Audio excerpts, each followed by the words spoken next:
یزید حج بیت اللہ کے بعد مدینہ المنورہ آیا اور شراب کی ایک مجلس بپا کی۔ حضرت امام حسین رضی اللہ تعالی عنہ جب وہاں پہنچے تو شراب کی پھیلی ہوئی بدبو کو محسوس کرتے ہوئے فرمایا، یہ بو کیسی ہے؟ تو نشے میں دھت یزید بولا، یہ شام میں بنتی ہے، اور ایک جام منگوایا اور اس کو پیتے ہوئے دوسرا جام حضرت امام حسین رضی اللہ تعالی عنہ کی طرف بڑھاتے ہوئے کہا، ابا عبداللہ لیجئے۔ تو حضرت امام حسین رضی اللہ تعالی عنہ نے فرمایا، میں اس کی طرف دیکھتا بھی نہیں ہوں، اور پھر وہ عشقی اشعار پڑھنے لگا۔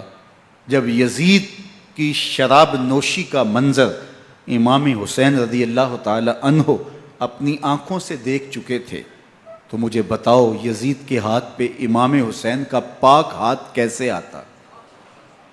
حضرت امام حسین رضی اللہ تعالی عنہ جس ماحول میں پلے تھے، جس ماحول میں پرورش پائی تھی، جس ماحول میں رہے تھے، وہ پاکیزہ اور تقدس مآب ماحول تھا۔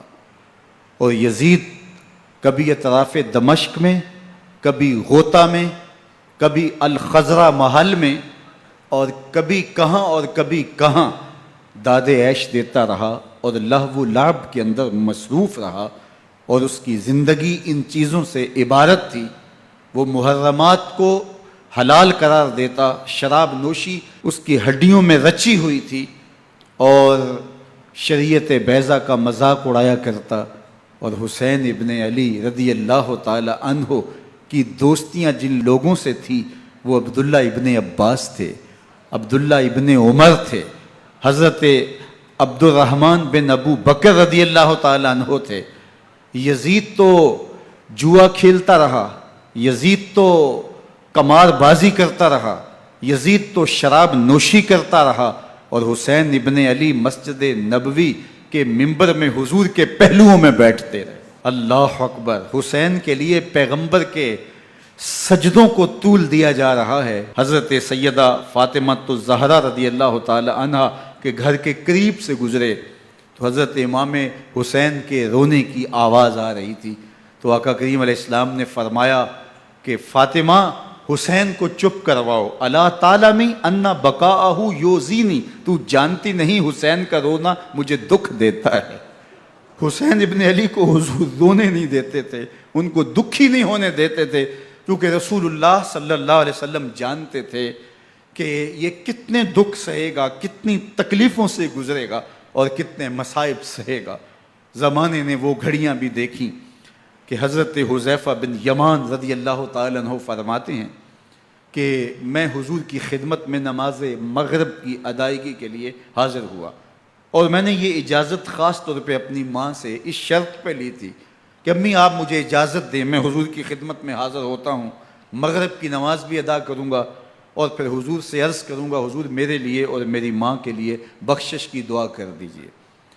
ماں نے اس شرط پہ اجازت دے دی اور میں حضور کی خدمت میں آ گیا، نماز مغرب ادا کی، سلام پھرا، لیکن حضور عبادات میں، ذکر میں، نوافل میں ایسے مشغول ہوئے کہ میں آرزو رکھنے کے باوجود بھی عرض نہ کر سکا۔ خیر، نماز عشاء کا وقت ہوا، اذان پکاری گئی، حضور مصلی پہ آئے، نماز پڑھی، سلام پھرا، اور حضور اٹھے اور کاشانہ اقدس کی طرف چل دیے۔ اب میرے دل میں یہ خیال رہ کے آ رہا تھا کہ ماں کو کیا جواب دوں گا، میں تو حضور سے بخشش و مغفرت کی دعا کروا ہی نہیں سکا۔ جب حضور چل پڑے تو غیر ارادی طور پہ میں بھی حضور کے پیچھے چل پڑا، تو حضور نے رخ پھیرے بغیر فرمایا، من ھذا، میرے پیچھے پیچھے کون آ رہا ہے؟ پھر خود ہی کہا، حذیفہ تو نہیں؟ تو میرا دل دھڑک رہا تھا، قلت نعم، میں نے کہا جی جی حضور میں حذیفہ ہوں۔ فرمایا، ما حاجتک غفر اللہ لک ولامک، کیا کام ہے؟ اللہ تجھے بھی بخش دے، تیری ماں کو بھی بخش دے۔ اب جو کام تھا وہ جنبش لب سے پہلے ہی ہو گیا، یہاں تو لفظوں کا سہارا بھی نہیں لینا پڑتا، وہ بند لبوں کی بولیاں بھی سنتے ہیں۔ اقبال بولا ہے، فروغت صبح آثار و دہور، چشم تو بی نندائے ما فی الصدور، تیری نظر تو سینوں کے چھپے راز بھی دیکھتی۔ تو کہا، ما حاجتوں کا غفر اللہ لک ولامک، اللہ تجھے بخش دے، تیری ماں کی بھی مغفرت کر دے، کیا کام ہے؟ اب جو کام تھا وہ تو ہو گیا۔ تو میرے حضور نے ارشاد فرمایا حذیفہ سنو، ابھی ابھی ایک فرشتہ آیا ہے جو اس سے قبل دھرتی پر پہلے کبھی نہیں آیا، آج پہلی مرتبہ اللہ سے اجازت لے کے 2 کام کرنے آیا ہے۔